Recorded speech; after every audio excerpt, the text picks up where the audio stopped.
I'm just wrapping up the trading session today. I made $8,000 on the day, and it's not all good. I'll tell you exactly what I've done. This week's been kind of shitty. I started out Monday I was up 600 bucks and it just somehow I ended up down, hit my daily stop there. Going to Tuesday, hit my daily stop again. Um, so long story short, I killed one account, completely just destroyed one account. That's fine. I got a payout on that one. I got the $5,000 payout as I showed you guys. Now we're into this account. I have two more fundeds right on the back of it, and I have some evals working on the way. So I'll be back to the five fundeds real soon. My top one account, I definitely blew up. I entered 10 minis on ES instead of 10 micro NQ. And it just like evaporated. Whatever. We'll get back to those.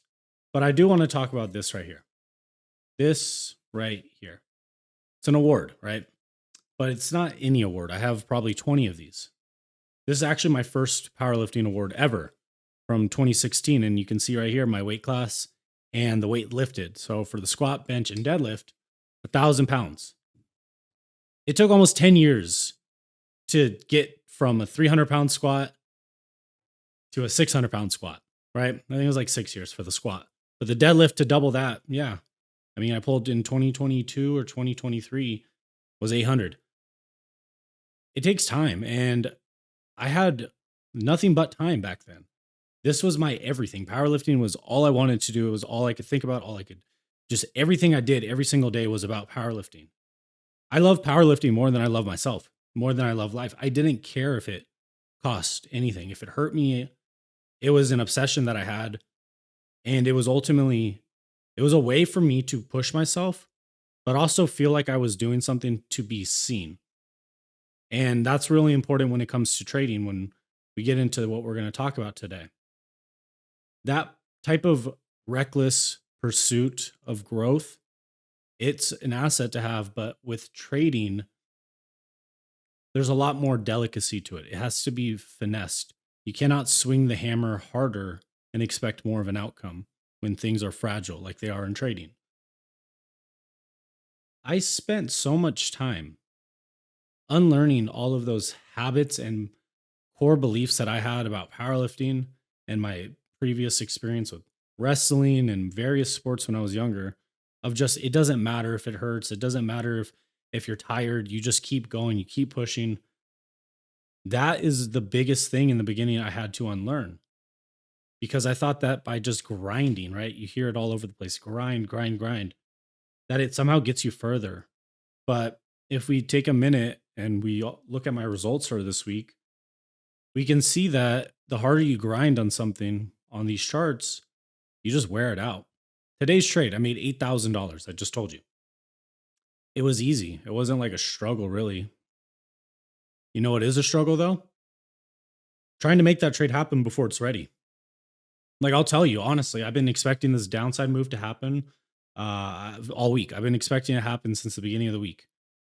And because of that, because I've been trying to force my belief on it, I'm trying to force a market out of balance when it's not ready. And I'm just someone trading on a prop firm account. I'm some dumb kid, you know, in the eyes of the market, I'm really nobody. But I have that mentality where I think I could just push and it really doesn't matter how I feel.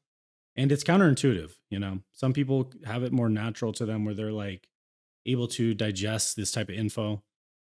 For me, it's something I have to consistently remind myself, hey, you have to pull back from that. So going fast forward to today, I wake up later, right? I wake up a little bit later. My time's probably 45 minutes after the open, I'm up and looking at charts. And that's just when the move was ready to happen. The opening range broke. It pulled back into a fair value gap on the 15-minute. It was below yesterday's value area low.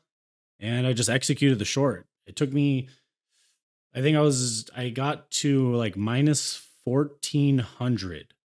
Remember that, minus 1,400 before I was able to position with the 30 micros for the short. And I ended up making 8,000 something.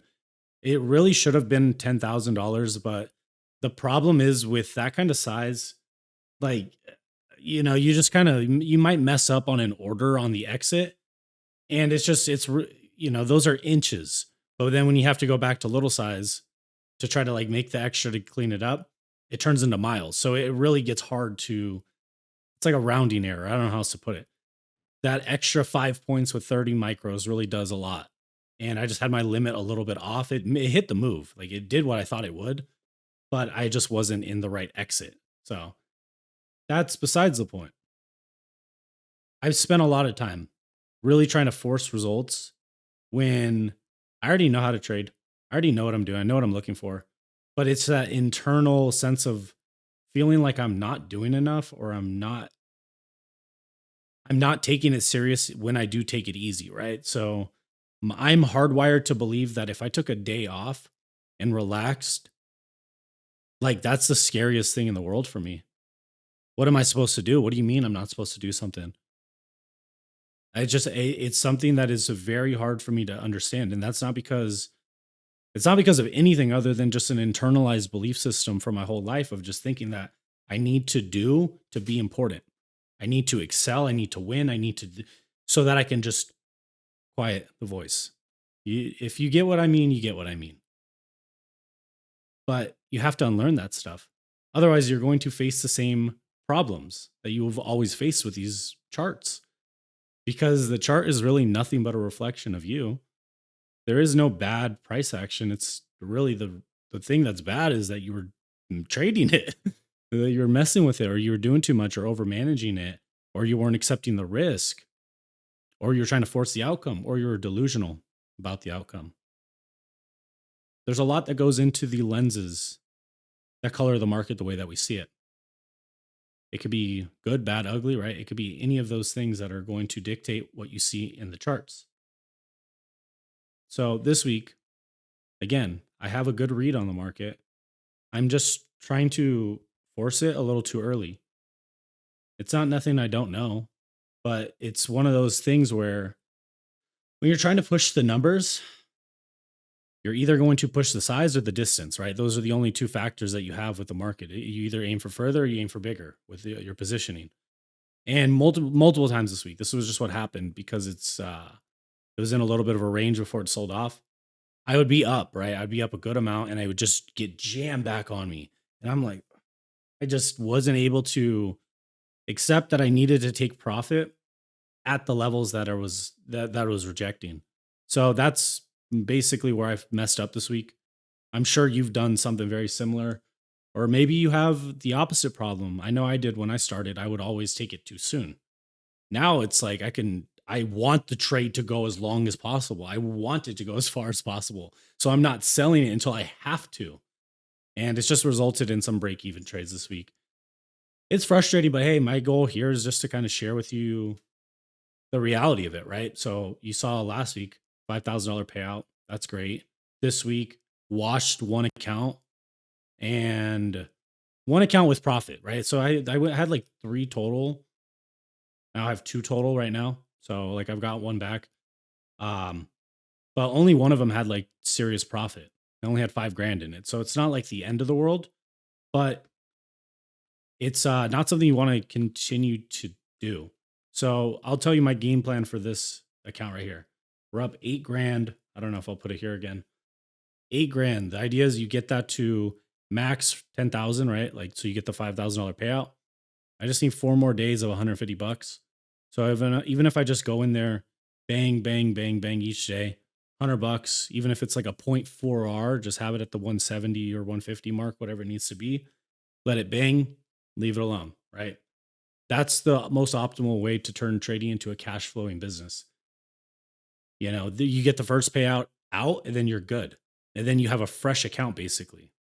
So once I get that first one out, then I can go ahead and try to rip a little bit more, a little harder, get back into the rhythm of it. But ultimately, by at least now, the end of November, I would like to be stacking all 5 payouts again from the 5 accounts that I have with Top Step, and then also get back my top one accounts that yeah, I've I never do stuff like that until I make jokes about it, and then it happens almost immediately after. So here's a piece of advice: if you're on these platforms, use the symbol block. Like on Project X, use It says, "Hey, I don't trade the full size contract." Just block it, because for us, you can use 10 to 1. You could just use the micros instead of the full size contract. It gives you more flexibility, and ultimately, it's safer.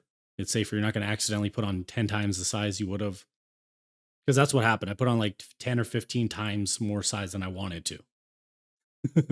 It's not a great feeling, because it happens immediately. You're just blown. So it's a wild ride, though. It's a wild ride. I sit here and I don't come and sit on these videos with any sort of reasoning or thought out script or anything. But today I did have one idea, and it's really the fact that humble beginnings might start that way, but they eventually become so momentous and grand that they're undeniable. Once you become so proficient at what you do, your success will be undeniable. It's a simple concept, but it just made me really think about seeing this medal right here. 148-pound kid. Didn't know what I was doing, lifting for a couple years. To go on to squat 600 plus pounds, to be pretty recognized by a lot of top lifters, very pronounced in the space. I had my own gym. I coached a lot of people, but that didn't start that way. It started out as me with some sort of delusion. I thought that I could do something, and I set my mind to it. And I needed an outlet, because otherwise I didn't really have any sort of value in myself. I needed to do something important to feel important. And that's ultimately what got me into lifting. And it might be the same thing for you guys with trading. I know for me, when I got into trading, I needed just something to distract myself, something to keep my mind stimulated. I didn't know what it would turn into. I didn't know what the process entailed. I didn't know how hard it would be. Honestly and truthfully, I did not know how hard trading would be. But I do tell you this, seeing this medal reminds me of some of the P&Ls I've seen that I've taken photos of from my early days, where it would be like $100 or $80 or $24. Like, can you imagine $24 of profit? And I was hyped. And I remember people would give me shit. They're like, "Hey, are you still like trading or whatever?" And it's the same thing that happened with lifting. I was just some dumb kid deadlifting in a gym, making everyone mad because I had chalk all over the place. I didn't know what I was doing. They're like, "You're gonna hurt yourself." To go from that, deadlifting 2 plates, 200 pounds, 100 kilos, to deadlifting 350 kilos, 800 pounds, 8 plates. But I didn't get there because I listened to people who had negative things to say. I got there in spite of that. Because the only thing at the end of the day that matters is how you feel about what you're doing. There's nothing anybody should be able to say to you that will deter you. Because along the way, between lifting, between trading, I never had people go out of their way, just people that I know, to be like, "Yeah, you can do this." It was always to demean, or to try to patronize me, to try to, it was never really purely, "Hey, dude, I actually don't know how the fuck you're pulling this off, but like, you could do it." It was never that. Lifting either. It was never that. And the applause do not come until you genuinely don't care for them. Until it's like obvious. If it was a if this was a UFC fight and people's praise was them placing a bet, they would be placing the bet after the fight was finished, because they're unwilling to commit to something that someone else is doing, because ultimately they won't even be willing to commit to them doing something. They're unwilling to take a risk on whatever it is that they want. But that's never been my nature, because I've always been somebody to think outside the box. In fact, I don't even recognize that there is a box. I do not believe in the things that most people do. I've never believed that you had to follow a very structured path to make it. I think if you can see it, it's there. But unfortunately, I've come to realize most people are not like that. Most people will choose comfort over purpose. They will deny that they have any sort of passion or ambition, and they'll do what's easy and convenient. Unfortunately, none of those things align with creating your own path. It's never easy. 10 years powerlifting to only come to realize that I did all of that because I didn't care about myself. Because I genuinely needed something to distract myself from just how I felt at the time. Like a very just angry kid. But I learned how to turn that into a purpose. And with trading, you're going to get to whatever milestones you're going to get to, but you need to be sure that your motive behind that is known. Like, why do you actually want the money? Because if you do not know why you're walking the path, then when you get to the end of it, don't be surprised if you feel empty. There's got to be a bigger purpose as to why you want freedom, why you want success, why you want to make money. Because you don't want it for whatever they're telling you on Instagram. It's not for the entry level supercars that are super high mileage and just depreciating faster than I could say the sentence. It's not for the little dog crate in Miami, the sky rises, 8 grand a month for 400 square feet. It's nothing, it's none of that. You have to be very clear on what your vision is.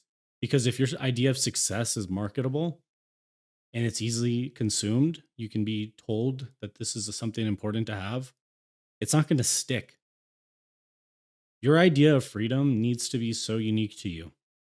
Your idea of purpose needs to be so unique to you because otherwise it can expire. You need to have that overarching reason to push. Otherwise, you'll be confused as to why you keep repeating the same phases over and over. And it's because you're not learning the lesson. Trading can take you far. You just have to be willing to put in the miles to get there. But yeah, that's the whole point of the journey. You never go on a road trip counting the steps it takes. You get through it and think about the memories that it makes. Till next time.